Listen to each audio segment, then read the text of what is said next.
Thank you for the gift of life. We thank you for your favor and your blessing upon our lives. Speak to us tonight. Instruct us, correct us, and empower us for the glory of your name. In the mighty name of Jesus. Amen. A common scripture, that's John 2. John 2, from verse 1. On the third day, there was a wedding in Cana of Galilee, and the mother of Jesus was there. Now both Jesus and his disciples were invited to the wedding. And when they ran out of wine, the mother of Jesus said to him, "They have no wine." Jesus said to her, "Woman, what does your concern have to do with me? My hour has not yet come." His mother said to the servants, "Whatever he says, do it." Now there were set 6 water pots of stone, according to the manner of purification of the Jews, containing 20 to 30 gallons apiece. Jesus said to them, "Fill the water pots with water." And they filled them up to the brim. And he said,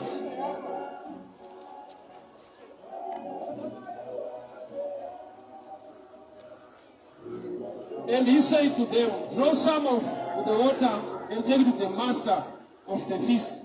And they took it. When the master tasted the water, that was made wine, and he did not know where it came from, but the servants knew.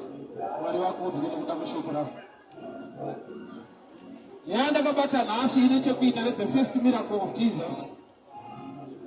Say zvakarekodwa kuti vanhu vazive kuti ndiwe munana wekutanga. Munana wekutanga unonongedzera mission kana kuti purpose yaakaita panyika. Wakauya kuzopa vanhu ukama naBaba. So muchato ipicture yeukama, imhuri mbiri dziri kubatanidzwa. So Jesu paari kuya, ari kuya kuzobatanidza ukama hwaMwari nevanhu. Hwanga huripo, yes, but hwanga huri ukama hwaMwari nevanhu. Jesu akaunza upi? Ukama hwaBaba nevana. Ipapa, it's a setup really different. Mwari nevanhu na Baba nevana. Ukama wakasiyana, unema benefits akasiyana. And I'll give you an example. Munhu wese okuona achifamba akasikwa naMwari, munhu waMwari.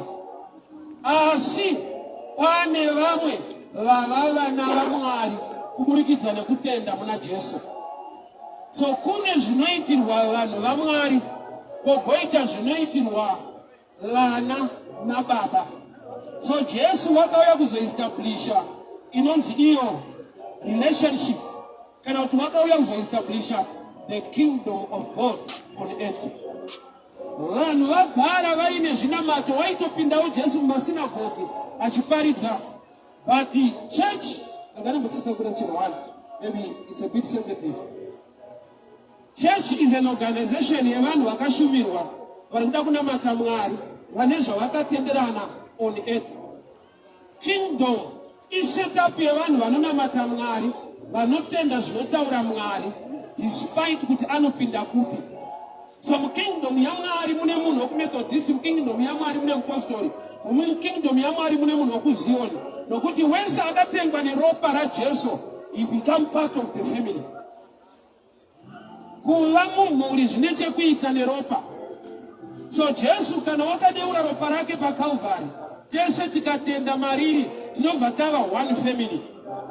Kuti wabva kunyika ipi, unoerei, unopinda ipi, ndozvatinogona kunongedzerana nekujajana sevanhu. Why? Nokuti dzimwe nguva ndichishumira kudai Mwari wandinoshumira unomuda, but nini wacho haundide. Saka hazviite kuti upinde kwedu, asi zvinoita kuti unamate Mwari wandiri kuparidza. And kwandiri as somebody ari mature, I'm not moved kuti se usingapinde nesu. I am moved kana wakapindwa naKristu. Why? Because it makes us a family. So Jesu unana wekutanga pamuchato. Muchato uchileva kubatanidzwa kwemhuri mbiri. Kuti ari kuya kuzoestablisha relationship yanga igara iriko, but iri pa lower level. yekuti vanhu vaiva neukama naMwari vasina ukama naMwari sababa kwavari. So munhu kana ava mwana waMwari zvinoreva kuti pane nhau yeropa yako. Ropa raivapo kare raiva ropa remhuka. Saka Jesu paari kuuya nerake. So ani nani anotenda maari unoponeswa. Wese auya kuna Mwari kuburikidza naJesu auya murelationship.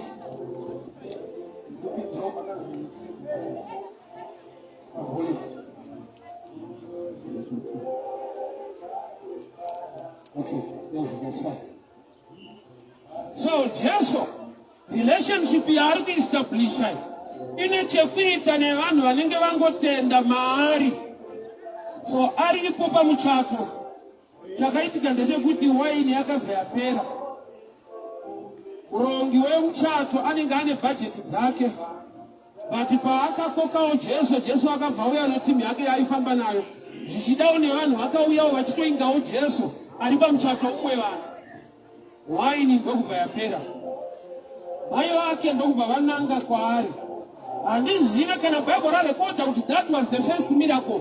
Sei mai vake vachitrusta kuti aite miracle yet hasati amboita miracle. Nokuti shoko riri kuti the first miracle of Jesus Christ at Cana. Vanodhimanda sei miracle kumunhu asina record yekuti akaita miracle. Which means Mary was moved, she was moved by revelation. Handi chinhu chaakamboona Jesu achiita kana shoko rati the first mora kuti hakuna kumwe kwaangaita.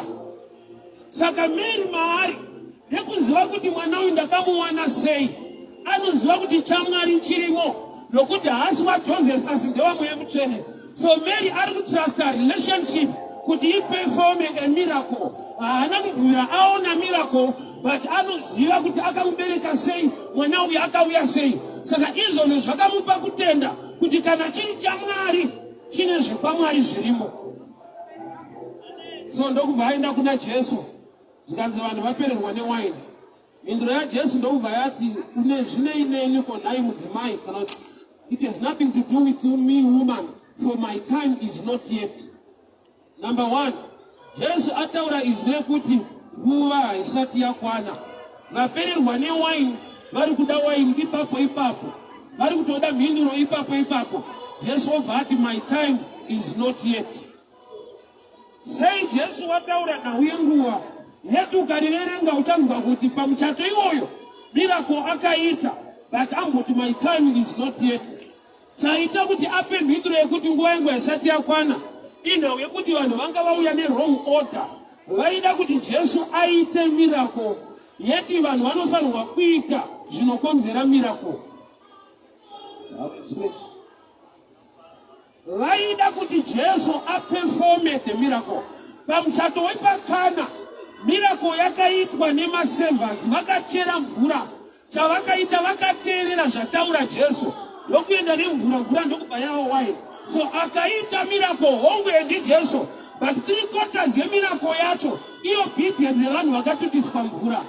So Jesu paanoti nguva yangu haisati yakwana ari kuti as long muchida kuti niite handisati ndava Mwari kwamuri, nokuti Mwari tinoita zvaanotaura.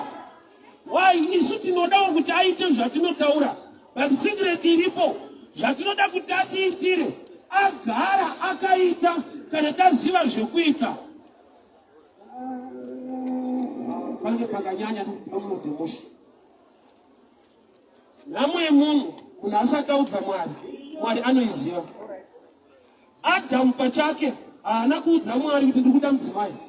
Mwari ndo vakati hazvina kunaka kuti munhu ave ega, kuti vakaziva kuti chiri missing paari ipartner. So first human problem haasi munhu akati kuna Mwari ndine chichemo, ende futi hazvaita kuti ati kuna Mwari handina mukadzi because aidza wakamuona kuri. Chese chaunoda nechaunokumbira chinhu chawakamboona somewhere. Haukumbire chinhu chisingaexist kana kutsvaka chinhu chisingaexist. So nhamo yemunhu Mwari vakaiziva. So pano pamuchato Jesu ari kuziva situation iripo. Saka vanhu vari kuda kuti Jesu aite something. Mai vake vakaenda nechichemo kuti vanhu vapererwa newaini.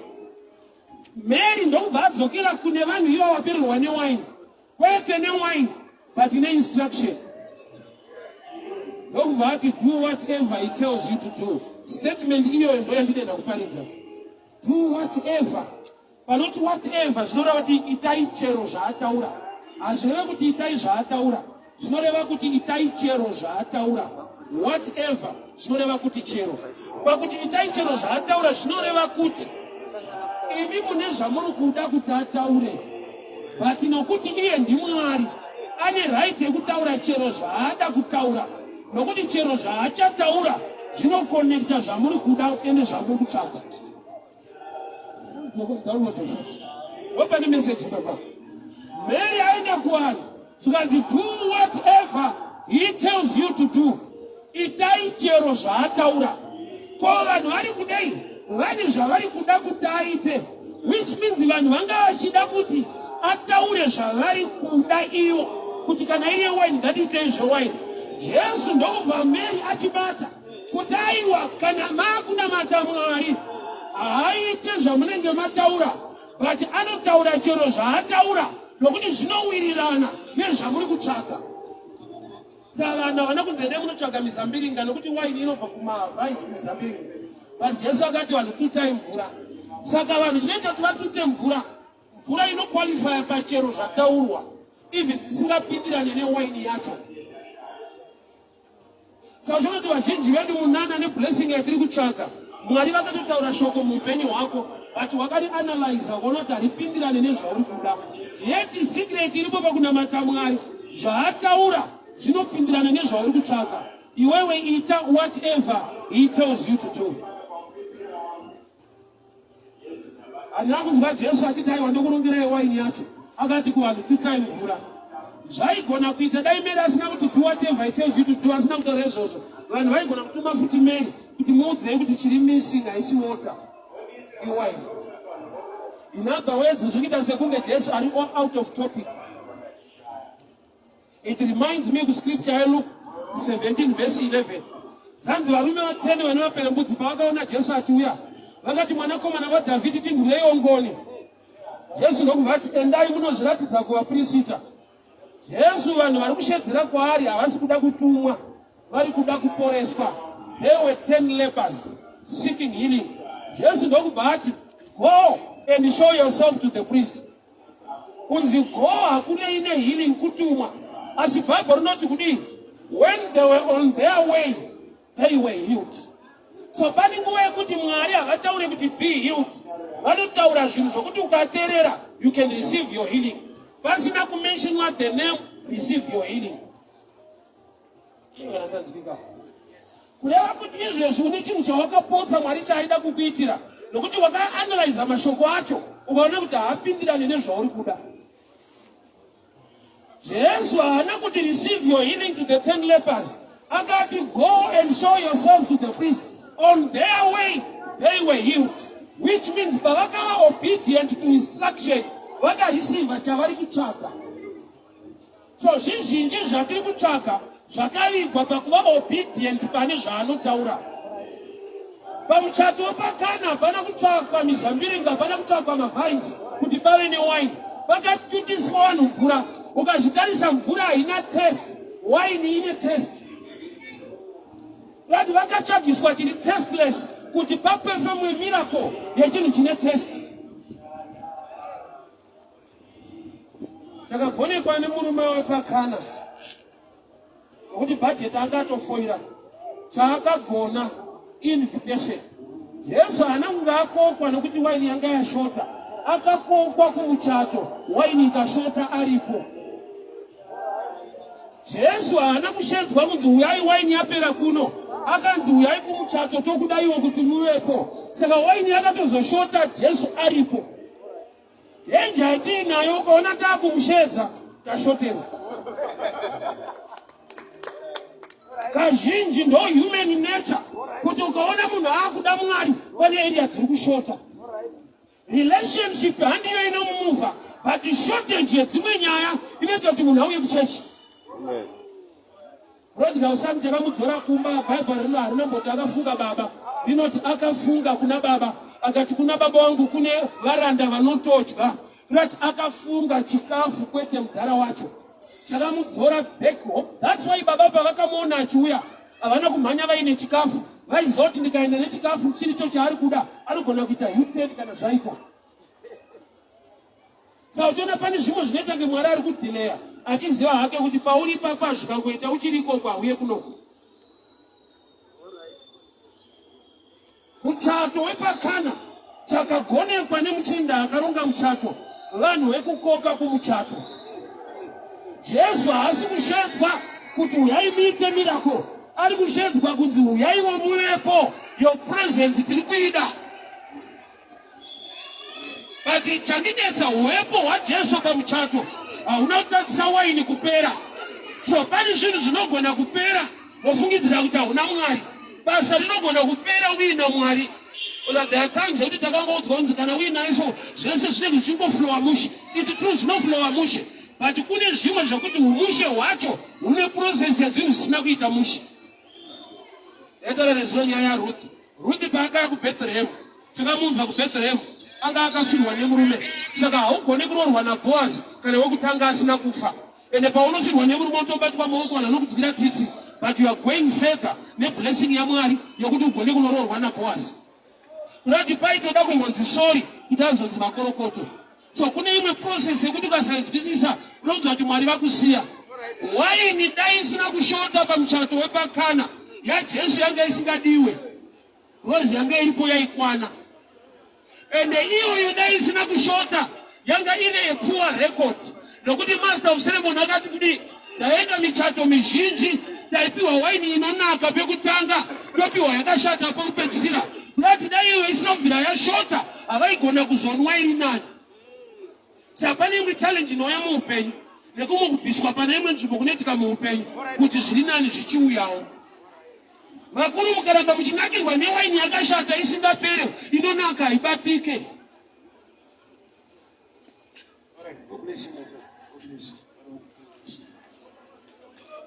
Waini ikasashota yamajaira kunwa inonaka yaKristu hainwike. So Mwari vane dzimwe mhinduro dzavanoisa muupenyu hwemunhu. Pane kumwe kunetsa nekushota kunoita zvinhu uina Mwari. Zvichimonera kuti God wants to elevate you and take you to a better level. But tiri kumwe kuti ayogona zvatoona soMwari atosunduruka atopa. Gamba waini chakaita kuti ipere.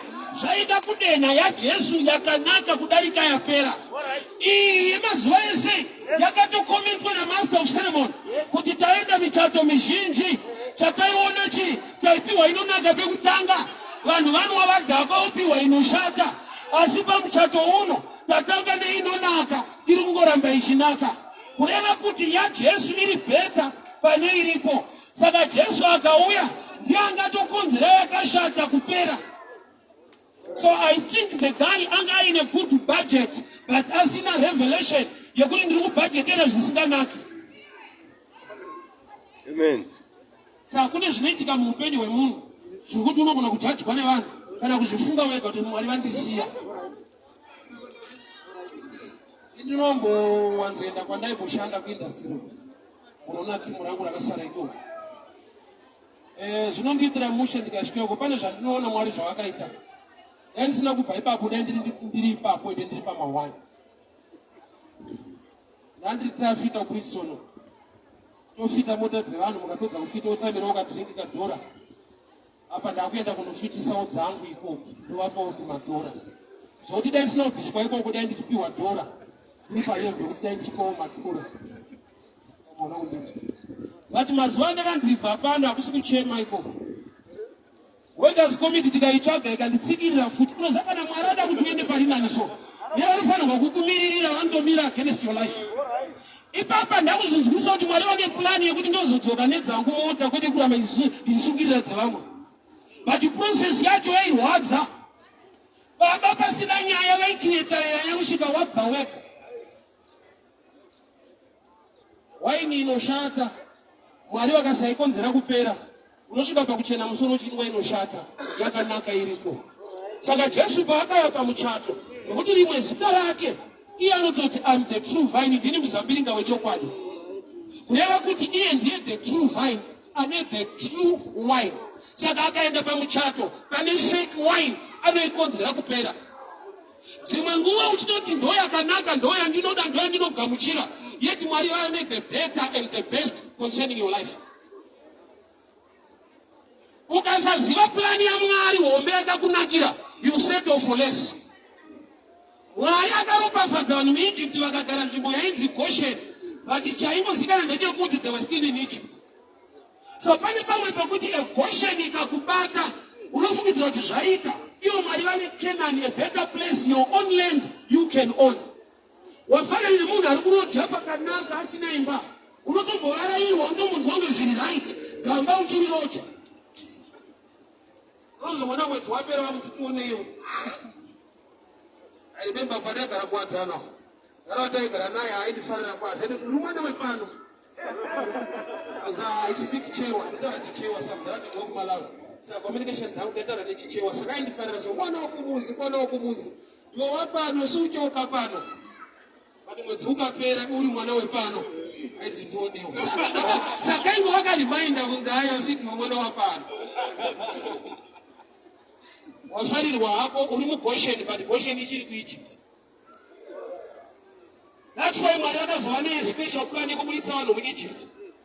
Ende mabudiro avo pane kurwadziswa kwavanga vakuitwa naFaro. Nani Faro akasakuomeserai hamugone kufunga zviri nani kuti mubude. So kune imwe pain inopusha vanhu to better level. Wina Mwari kune pain yekuti unotozofara kuti asi pain yenga yakanaka honai kwandava. Workers committee yakaramba kutimiririra kuindustry basa rapera. Tikachema tikadii tikatofamba kunoshandira udinda rapera, vanoshandira vacho zvikaramba futi. Zimwe unzi waini yapera akashedzwa kunzi you must be part of this thing. Uyaiti fari, uyaiti muwe pamwe chete nezvo. Sa waini payakazopera hazvina kuvanetsa kuaprocha Jesu nokuti he was already there as an invited guest. Iwo chaunomushedzera ndochiziva wamako wakubasa wavenga kuti mari yako haisi kubuda. Zvauri kumutsvagira ndozviziva haisi relationship. Uri kumutsvagira kuti pane zviri kunetsa. Ichokwadi ane rudo ane nyasha anogadisa zvinonetsa, but yainonyaya is akava part of the family haanetse kugadzirisa zvinonetsa. Akava part of the system hazvinetse kuti adrese nokuti nzwa kana Jesu aripo pamuchato wacho waini ikapera even mukasamuudza prophetically unoziva number 1. Number 2 haadi kunzi mbiri ifambe kuti zvakashota aripo.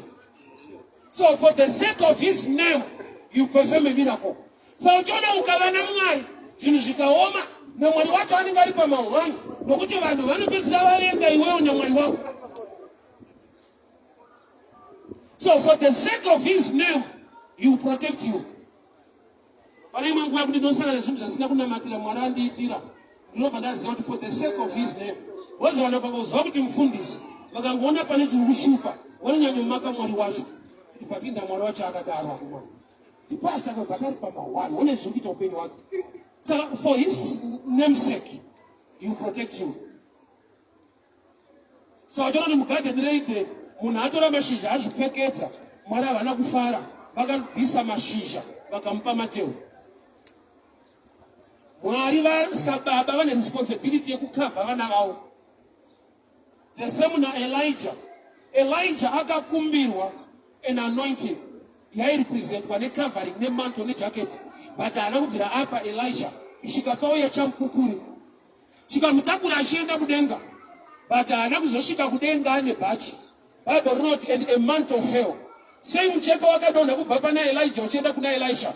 Bible wrote Elisha paakaona baba vasimudzwa mudenga akabvarura hembe dzake, which means he became naked. Saka nature yababa is to cover the nakedness of sons. Maybe zvakati kureri ganzove kwatine nyaya. So pamuchato wepakana Jesu paari kuti my time is not yet ari kunzwa double. Why? Nokuti pamuchato wepakana inauya relationship.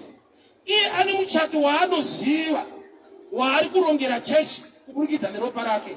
Saka paari kukumbirwa kuperforma nhau yewaini ari kunzwa waini riri ropa rake nokuti muupper room akasimudza mukombe akabata wine zvikati umucherechedze weropa rangu. Saka kwaari anonzwa wine uye anonzwa blood. Saka amai paari kuti tipe ropa ari kuti aiwa ropa rinowanikwa kumuchinjikwa. Saka anodzoka palevhu yekutaura kwevanhu, vanhu vari kuda chiri missing iwine. Ndokubva ati kuvanhu varanda, not his disciples, ramuranda verenga rati ndokubva ati to the servants, fetch water, takurai mvura munopa mukuru wemutambo. Makati aivapo anga ari meant kunzi ave nemvura yepurification yetradition yekugeza tsoka, maoko nekumeso. Till today maMuslim vanoita tsika iyo kana vaenda pachechi pavo vanogeza tsoka idzi, maoko nekumeso kupinda kuchechi. Iculture yemaJudha. So mikombe iri 6 yanga iripo yekuti wese auya kumutambo anosvika achigeza. Jesu ndokubva ati mikombe iyoyi wayandida kuti muchere mvura nayo ipinde mumba iende kune mukuru wemutambo. Kuya kuti pane pekuti Mwari vanoda kuita emiracle but vachipwanya tsika dzenyu dzekuzvinatsa kunze kuti munatswe mukati. Tsika yanga iri kugeza kunze mukati makashata, but tsika yekingdom yaJesu yekunatswa kubva mukati zvichikuda kunze. So vanhu vepamuchato vari kunzi tutai mvura. Mvura haipindirani newaini, mvura haina test, chashota iwaini. Vanhu vari kututa mvura zvekuti paigona kuita vanhu vanogona kukansela vanhu ava kuti inda muri kuita zviri opposite, handizvo munofanirwa kuziva kuti chashota chii. So pane nguva yekuti ukateerera Mwari ukatanga kuita zvinotaura Mwari, haushaye vanhu vasingazivi zvida kuitwa naMwari, vanhu vaine mashoko ekunge kukukansela kuti aiwa hatidaro pamunini hakuna mati, hatidaro zvaMwari hazviitwe. I remember when I started ministering ine kuchechi kwandaienda, they were not happy. They didn't celebrate kuti Mwari varaisa win souls mastreets. Vakati system yechechi yedu manje inotoda une tsamba 1 2 vakuru vasimbisa kuti enda, iye Mwari atotienda pakune vakuru vaitoti kana isu tisina kudaro hakuendi. Itsika masystems ariko. Pane pekuti Jesu akapwanya tsika dzenyu munofungidzira kuti haasi Mwari, nokuti kana mikombe yanga iripo kunzi ikatutiswa mvura yekugeza kunze, yobva tichitutai mvura nemikombe iyoyo ipinde mukati, onopa mukuru wemutambo ateste. And the Bible ndokubva rati even the master of ceremony haana kuziva kuti waini yabva kupi. But the servants knew. Mwari ngaakuitire nyasha, singazikanwa nemadhishe, Mwari ngaakupe nyasha dzekuziva. Singazikanwa nevakangwara, Mwari ngaakupe nyasha dzekuziva. Zvisingaitwe nevanogona vakangwarisa nemaconnections, Mwari ngaakupe nyasha dzacho. The servants knew. Varefu vakaona Jesu kuJeriko, Zakeyo mupfupi akaenda kumba naJesu. Zvine difference. Varefu vaiona Jesu, mupfupi akaonekwa naJesu. Difference yacho rega ndiigamunote pishana. Tese pano tinoziva president, asi president vakakuziva wapinda. No difference. Varefu vakaona Jesu, mupfupi akaonekwa naJesu. That's why Jesu akaenda kumba kwa Zakeyo. Deliverance ikaitika mama Zakeyo, nokuti kuonekwa nekuona zvakasiyana. Muchato wepakana wakagonekwa pama-invitation. Waini ikapera Jesu ariko, for the sake of his name you perform a miracle. Weka mamukumbira hamuna, bati kuti mbiri ifambe kuti Jesu aiva kuzvinhu zvikaoma ahadi anoprotecta zita rake. So ukagamuchira Jesu akava muupenyu hwako, ane nyaya dzaanokuitira for the sake of his name.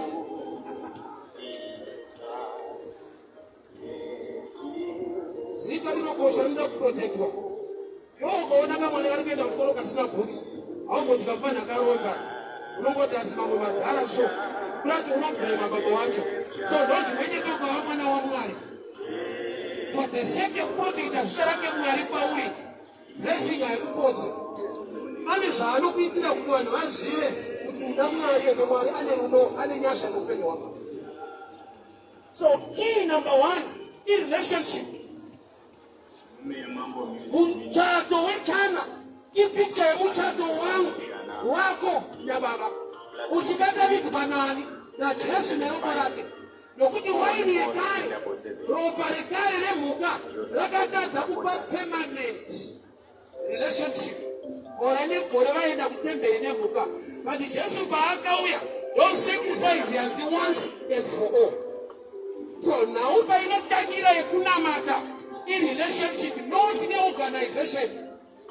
We're not going to share a church. Ukawana Jesu, ukatopinda denga. Ine example. Baba mchinjipa.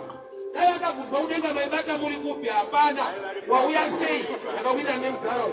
Relationship is the key. Kuna matibeti na nalu tulitu waleo nasima chua. Unabata muli kupinya wala sabi mkuru yako wala sabi. Kingdom ya Jehovah. Ilipa relationship, ilipa level. You're putting without any name of the church. But by the name of the Lord Jesus, you can be saved. Hey, why are you so going to say them church? But you move on my levels. With the church, I see some sort of a kingdom. Church, I see some sort of a relationship. What do you do? I only do it like America, Jamaica, Angola. Said that you have Angola, but that's the I can enjoy to go on my watch. Come back on the Jamaica. Oh, what is about? We don't know my church again.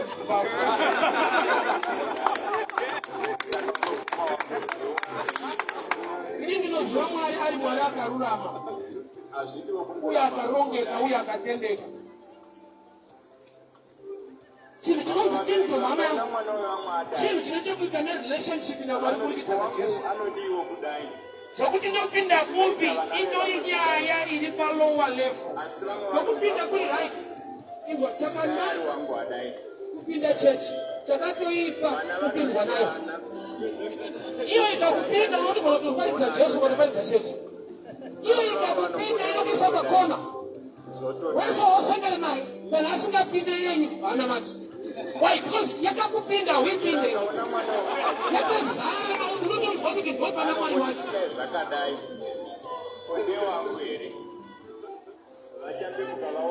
Kingdom ya Jehovah. Chapter 2 of John chapter 2. Say the first miracle of Jesus. It's the first one. Why you don't tell a mission yake? He came to bring a relationship between man and God through his blood.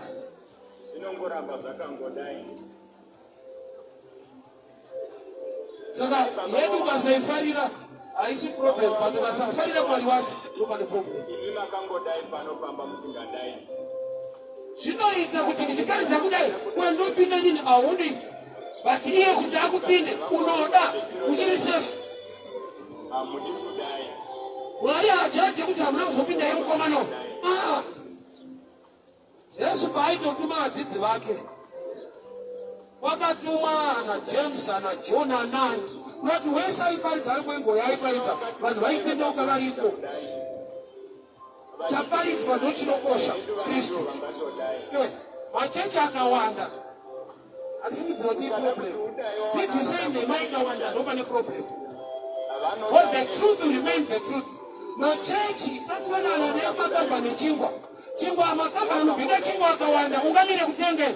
Taa makamba nacha one subject kusisa. Atenga chingwa wote. Watikakroke na watikao boshiani kwa ndemuti watikachingwa. My ingredients are not chingwa nesu chachwa pega chingwa.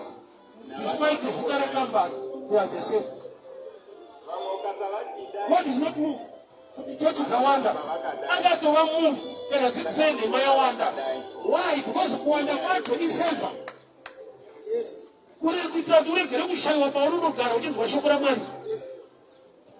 I wonder my church. I just wanted to pin it. Who don't wonder no to one who pin the car. And then for what you want to excuse. I did not suit it. Zakanyanya. Let's let him suit it. I want to know what's good at no peace. I want to excuse her. What of them want to know?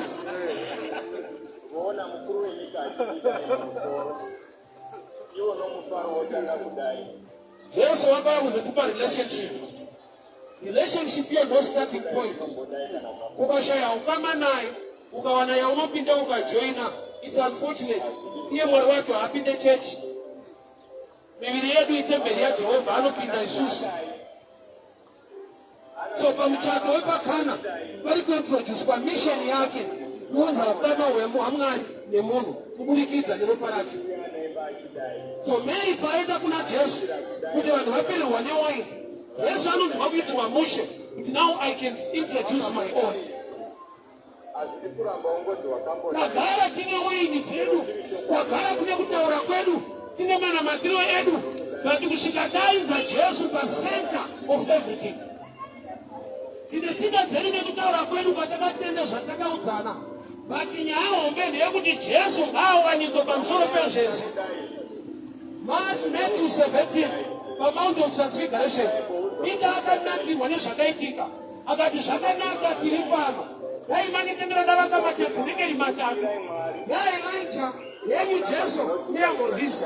Ayu kakati mekutara ishojo. Elijah na Moses na ukalapiswa. Kata saraba ina Jesu. Mwali wakati kuni, this is my beloved son. Yewe kutelea. Unajibodi build. Unamata kwako. Padeni ya prophet.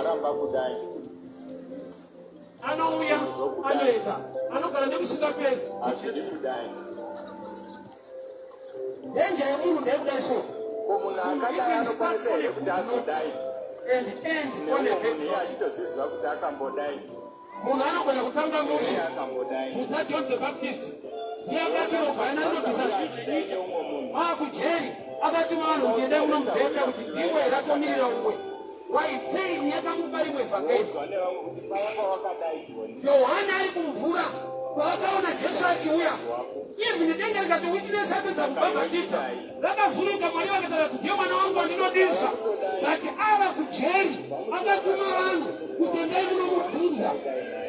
Pain. Yaka chinja evangeli lake. So haisi pain cheti ilo unachinja evangeli. Even gain. Mari kukunira. Kuneta kuna achinje mama matauriro ya kingdom yacho. Unaweza hata kushachi kutamtula kwani mapani ane mara ushazote akinyengere. Yeti familia yake hata ile mbona kuwilana. But pashakaika. Akashuhuza waliongeni wake. Men can start on a good note and end on a bad note. Same John the Baptist, Argundi is no chema murenje. You became a blockage to the way of the Lord. To the extent you put it, ukaona Joanna akutauta. Akiyeta dauta kulema ndo bashinji. Because wana bashinji vai trust John.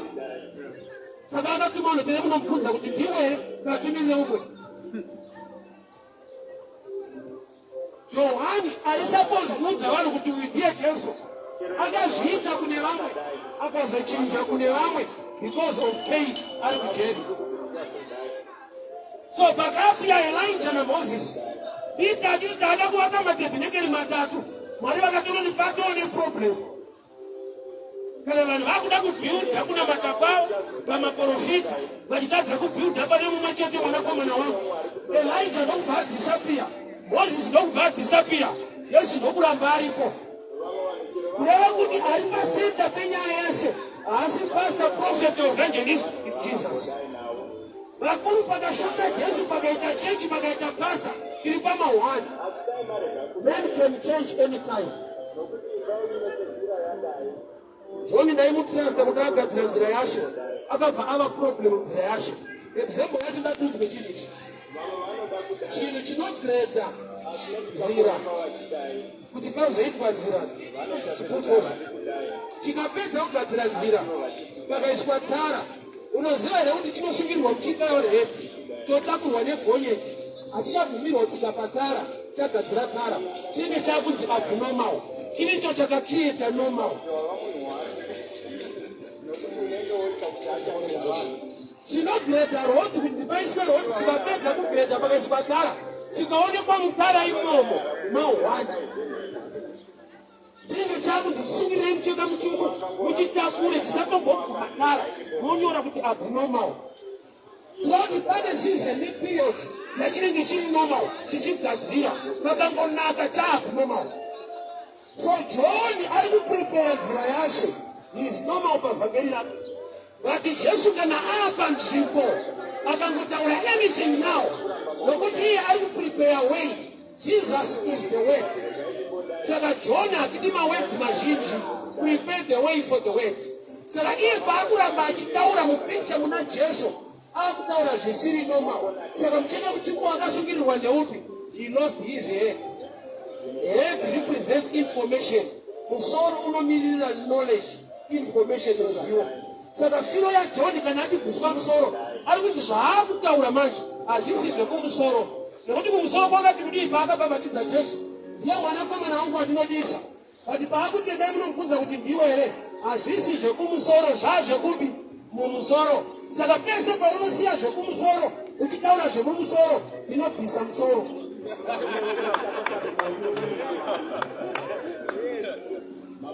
That's the mystery. Yes, the death of John. But it's not going around the amateur who can absorb it after fundisa pamwari vataura vachivashandisa vati apa vanenge vaakutaurawo. Saka ndichikurudzira kuti munhu ngaatsvake Mwari, anzwewo Mwari pachake. Why? Nokuti ukasaziva Mwari ndinokupa umwe Mwari asiri Mwari.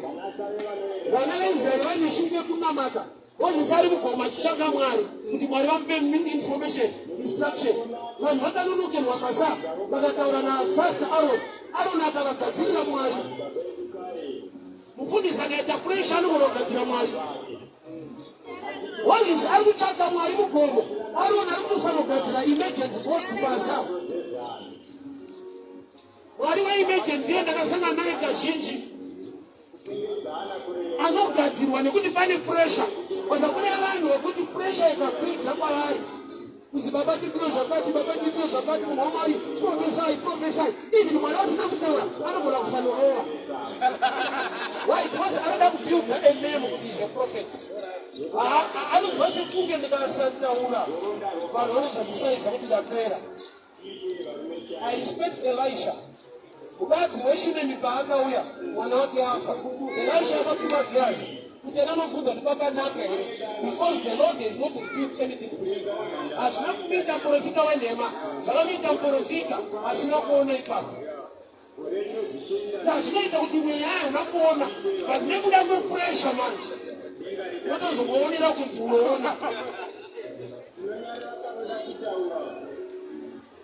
Mwari asina kupa message yekushumira, nekuda kwepressure unogona kufanirova. Ende rinozoburuka uri pakati. Jesu vakamboenda kumusangano kuJerusarema, akanyimwa chanzi kuparidza. Musangano wapera, vabereki vadzoka kumba vakamutsvaga kuhama vakamushaya.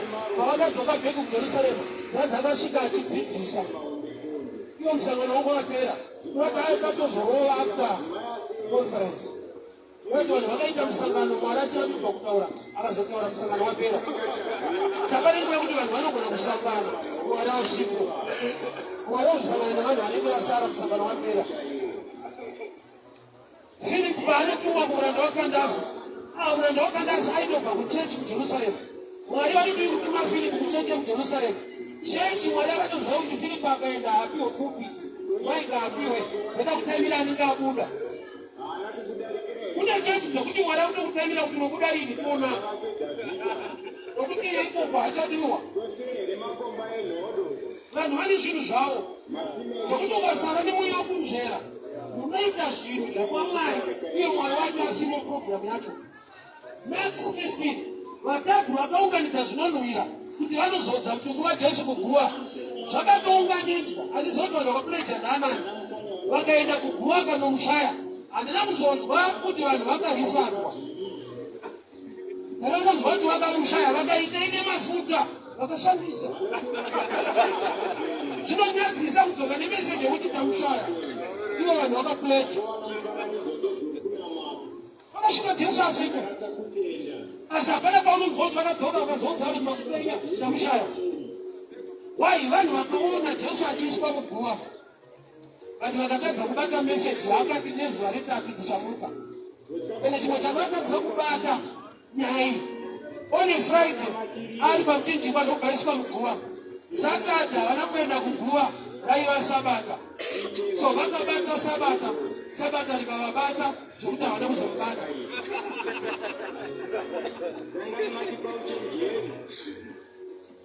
Tine vanhu vakabatwa nesabata, vasisabate sabata.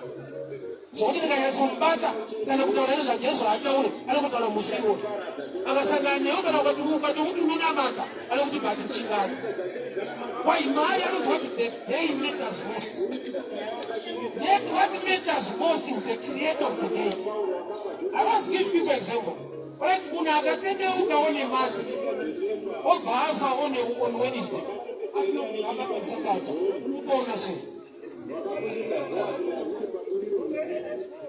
Anofongowo sei? Nokuti kana tichiti nyaya pasabata, ko munhu akatendeuka Monday akafa chitatu. Nenda anomuti saurongata sabata, ane anojatifaya kuti handi makaduraya ndokwaizvo. Ndakakati pamawiki ndakabata.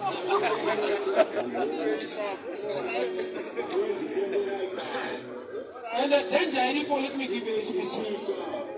Mazwano, Mwari arunangatwa nevanhu pasiresi. MaBible times, live movement yevanhu vari pa7 place. Valari vanhu vari pa1 place, Saturday. Izvezvo vanhu kuAustralia vatomira mukwata. Saka nekuti akunamatwa nevanhu pasi rese, dei raakunetsa nekuti vanhu vanotitangira. Kumba kuti akatosiyiwa ne12 hours nevanhu vari kuAustralia. Asi chivanhu saipo, ngatiusatatu. Zote ndimatomusabata ino vanototaura nezvitiri takamirira. So tiri pataiti tikashanda nekalenda nemadhezi. And ndichida kutambira panyaya. Ndikapedza nyaka, akadora ndinachipedza. Saturday. Ichibva kushoko raMwari Genesis. On the 7th day, Mwari vakazorora. Andizvova. Ndikagara ndini holiday isabata. Haisi 7th day kubva musi weSunday. I7th day ravakazorora pavaisika. Vakatanga chinganyi, it's a mystery. Ana kuberekwa kunzi aveko, akaberekwa nokuti aivako. Jesu akaberekwa naMaria, haana kutanga kurarama paakaberekwa naMaria. Mwari vakashandisa nzira yekuti aberekwe, iye agara ariko. Jona achibata haatauri zvegenealogy, anongoti in the beginning was the Word. The Word was with God, and the Word was God, and the Word became flesh, But agara ariko. Samaria haasi kutipa Jesu, ari kutishitsa Jesu. Oh yes. Yeah. Maria haana kutipa Jesu, akatishitsa Jesu. Hosipaipa hitipe mvura inotishitsa.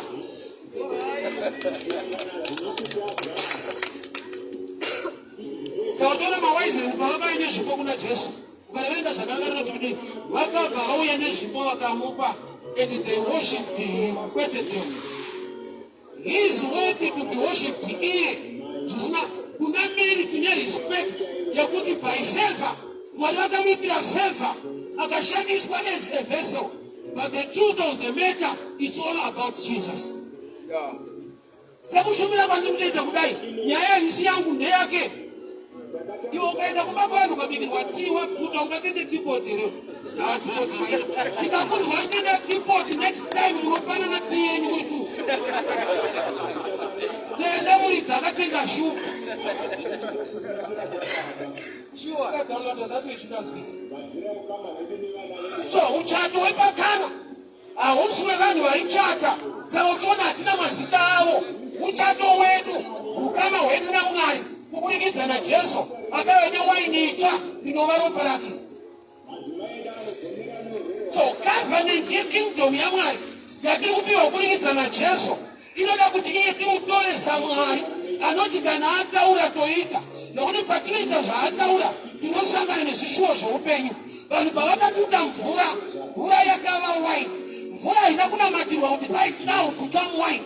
Vanhu pavakateerera zvaataura, mvura yakaresponda kushoteji iripo, kuti pano pashota waini kwete mvura. Ana kwa Yesu alinamatira mukombe mvura.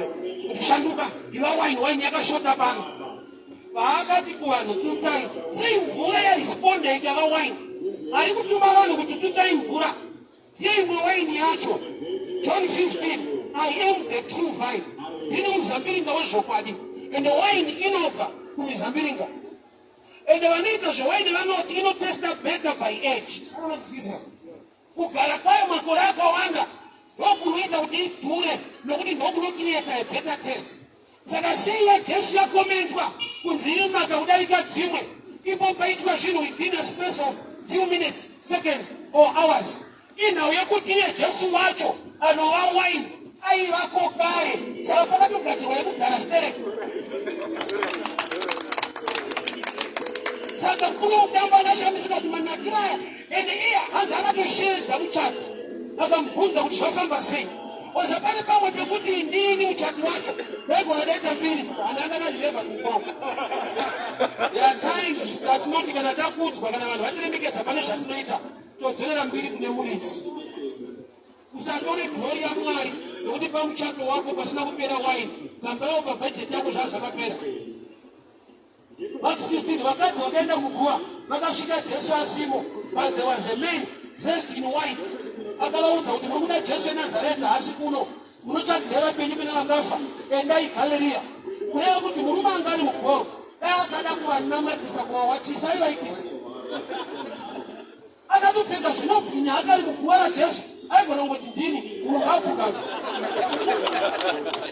Bagaya buda pachena usaiwa disiri. So there are times you put it kasarasha right information.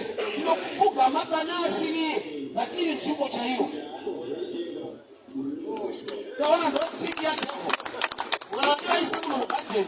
Wala chikukira mkate na chitara ne mungu akira ne mungu. Satani baakada kumisa mungu. Akapinda mnyoka inogara mkate.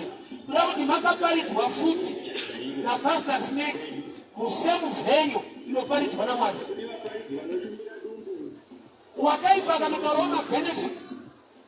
Kuti mwana anochoti kana mati kakuchara kunofanana.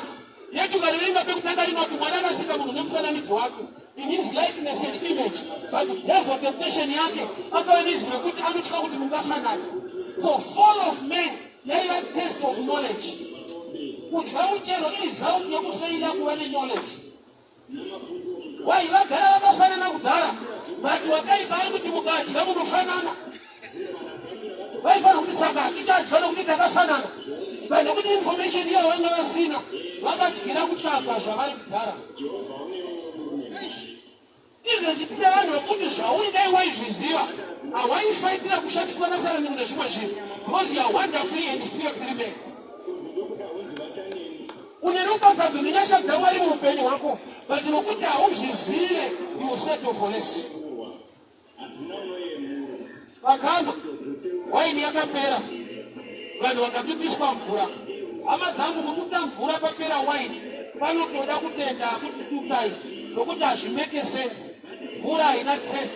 Waini ine test. Jesu pari kuti tutai mvura. Pari kutsvagwa vanhu vanotenda kuti anotaura ndiyani. Kuti ukaziva kuti Mwari ndovatiite chinhu ichi. Ita uchiziva kuti pane zvazvinoreva ende zvakandinakira. Waina kuti ukada kuzvivheta. Vanhu vari mugwenga. Nyoka dzichivaruma. Wozetaura naMwari abvise nyoka. Vanhu vanozoda kupa Mwari formula. Nyoka dziri kuruma vanhu kugwenga musango. Vanhu vari kuti Mwari ngaabvise nyoka. Dziende kupi? Ari kumareni kwomumwe ndiani? Nyoka dzobuda musango dzaenda kutauneni. Kana munhu ari musango angaite munamana kuti nyoka dai dzabuda muno. Aiwa iwe ndokumuringe muno muno. So Mwari havana kubvisa nyoka. Vakagadzirwa imo. Saka anenge angotarisa. Takati vhangeri rona asina kuchipa. Usadherere kusewa mwaka rumwe wakafa. Wese aitarisa nyoka irarama. But sei vanhu vaiwo vachingotadza kutarisa. Vakuru dziri kufamba dzichirumai. Hadzina kumirira program yadzo. Dzaitokura nomu dzichifamba dzichida zvadzinoita. Iwo dzisiyana nazvo. Tarisa iri apa. Vakuru kuita focus neakafa. Uchiignore ipenga pasina kutamba. That's true. Iyo zvachama apa nechokugadzira. Wonzi dzisiyana nadzo tarisa. Unomutsva kumwaromba nomuti inofamba navanhu.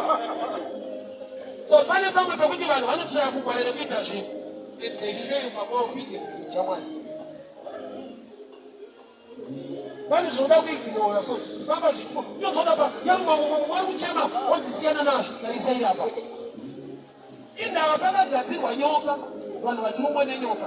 That's a picture yandiri kubata. Pane nguva yekuti Mwari vanoudza solution yakafanana neproblem. Varumwa nenyoka solution pakagadzirwa imwe. Iri picture yaJesu manje kuti Jesu paanouya achaberekwa nemunhu, munhu atadzira Mwari. Mwari vanoda kubatsira munhu, vanoshanda nemunhu atadza vabereke solution. So Jesu ari pamuchinjikwa pamunhu vatari kugadzisa matambudziko emunhu. So pane kufanana kweproblem nesolution. Aiwa ini isina kupera yekutanga zvainima Jesu mukana wekuenda munana. Aiwa ini yekutanga isina kupera vanhu vaitadza kuzonwawo inonaka kudarika yavanga vakajaira. So pane pamwe pekuti Mwari vakauya muupenyu hwako une experience a shortage or challenge. Waite kuti ufe wakadaro zvipera zvakadaro, but he wants to elevate you to a better level. Saipa kusaka ngoba anokunyepera manje kuti hauna wara no wakudzimba basa uchigumuna manje. Wakatotenda kuona mune madhora zvazvakuita izvi. Leti kana Mwari varipo pakutsvaka wepagana inotosvota chikonzero varikuda kuita iri nani kudarika yanga iripo. So machallenges zvichinamata they are real, but aripo kudaro they are meant for the glory of the name of the Lord. Ramba uchitenda nekutsungirira pana Mwari uchaona kushamisa nekugona kwavo. Machallenges aripo vanhu panguva yekubva kuseka vanyimo vanokapiwa. Praise the Lord. Kapiwa tikatangika ka kakunzi waini yapera Jesu aripo. Vanga vanhu dai panga ingo ino imawansakona vatotesta kuti aripo but pakaoma. Eita zaira ukai kutomtora foto kokuti ka ukona iti Jesu but kana kama waini yapera aripo but no action. Uyo akatomukoka ikanonzi kungokoka hana zvaanoita. But it was a matter of time. Chakaita murume paBhesaidha kuti aramba aripo kusvika pa38 years pasina chake chiri kufamba. Chaimukipa in that place aiona zvavamwe zvichiita ndobva ava neassurance kuti zvanguo it's a matter of time I'm in the right place. Zvimweni ndiyo hongu asati zvaita but I'm in the right. Hapana chandichabvira pano paBhesaidha. Hongu 35 years dzapana 36 37 ndinoda kuti ndisabve pano I'm in the right place. Kana ndichiona vamwe vachipa matestimony zvakuda kuti I'm worshiping the right and the same God. My case is just a matter of time. Samuni bata hapa tukanjika kuya kupera sote pesha kuona zhandiki zvakaita. Life haisi competition. Uya yekuti zhandiki zvaita zvikakumuvha stereka. I love example na vanhu vazhinji. Kuti ukaendawo panobikwa chikafu kana pachikeni kana panoitwa pizza. Ukaona munhu achitenga chinhu achide kuda achienda nevamwe vauya kudhara vakagara. Ipicture yekuti akagara zvake zvihombe zvinodawo time. Ava vemapopcorn agara akapopwa. So there are times yekuti unomuvhwa nezvidiki wakamirira zvikuru wopedzera waluza zvikuru zvawakamirira. Zvarukuibura sokuti zvangu zvafamba zvazodii zviri lesa. Akatanga kubuda mujeri haasi Joseph vanhuwo zvavo vanga vasungwa naye. Iye ane big and a greater dream but habudirane nevamwe. Vamwe vakatobuda vakatokanganwa. But Joseph anongobuda kana mambo arota. Why? Because haasi meant kuti kana abuda adzokere kuKenani. Ari meant kuti kana abuda apiwe a place of authority in Egypt. Saka Joseph inenge inokanganwika so. Gamba Mwari ari kutetsana tiri kuti mungobuda. Todati kana mabuda zvene a better meaning. Unobuda kana mambo arota. Why? Nokuti mambo paanongorota woba neopportunity yeelevation yako. Saka ndinoziva Mwari unokusustaina. Iko kurama Mwari kuita zvakaoma kudai pane kuri kuendwa kwakanaka. Mwari ari kutongokusustaina kuti usvikiko. Chaunotofana kufarira gift of life. Mwari hakuchengetera pasina uye mahara. He's taking you to another level. Ipapo yamego kushakauma chichinetsa is the grace of God. Baba wakane mwana chitikambata zvoti moto nemvura. Baba ane problem wako. Nokuti mwana wao pazvaimuti mumoto. Zvaimukanda mumoto kuti atandare. Zvaida kuti achiafe. Pazvaimuti mumvura. Zvaida kuti anyure afe. Saka mfana uyu was a survivor. Anonga apora. But akararama ine problem iyoyo. Akapinda moto, wapinda mvura. Wapinda anozoti moto unodzimwa nemvura. But ane problem yaizvibalansa. Kuti hatapinde zhinji ane mukana wekuona kuti pamanisho mukuru. Life ichikubalansa kudaro pamanisho mukuru uchinaramo chiva. Why? Ndasaka kuti auya kuna Jesu. Asatatu atidzangu wakatutadza. Aifana kuti ndinokutendai nokuti moto futi wamutadza. Unarapa aivira moto but apeni. Ukaanza the issue of blood. Asata awana healing. Ani chinhu wanje kutenda Mwari. She was a survivor. For 12 years bleeding. Asina kana healing yawana. That's a miracle on its own. Why? Imagine to bleed for 12 hours. Imagine to bleed for 12 months. Continuous bleeding for 12 months. Or 12 hours. Or 12 weeks. Unofa. But nemukadzi ane 12 years bleeding. But asati aporeswa aifana kuti kutenda Mwari kuti abe survivor. There is grace upon my life to survive. Handina hangu chandawana chekuti ndingatyo. But handinoziva Mwari ari kundichengeta pane nyasha dziri kundirwira. Ipapa unozokutoparidza kuti a picture yemukadzi iyo. You are a survivor. Tikaweka salary yako neupenyu hwako nejesu. Unotonoka hazvisi papei zvako mumaoko aMwari. Haikwani. Nemhuri yaunaine salary yako. Kuzoona vana vadonzi vapedza chikoro. Unofanira kuona Mwari kwete kuona mari. You are a survivor. Ngati kune grace dzekuti usati wabuda problem. Problem yacho haikukonzera kubuda panyika. You will stand. For 12 years bleeding, she did not die. She was a survivor. Chikambata zvoti mumoto mumvura aikuda mumoto. Achani malanga, but he's still surviving. Chikamukanda mumvura ano munhu wamakapi ngachanyura, but anomaneja kusimba wabuda futi. He's a survivor. Waichengeterwa yesa. A certain day, raanosangana naJesu. Over one fruit of transformation. Mwari chari kuchengetera chihombene chakanaka. Continue to believe and trust in him. Usanongedzerwe naSatani. Kuti uone kushaya kwako, uone nhamo yako, uone vanhu vakufarire. Iyo yekungoti you are a survivor. You need to thank God for the gift of life.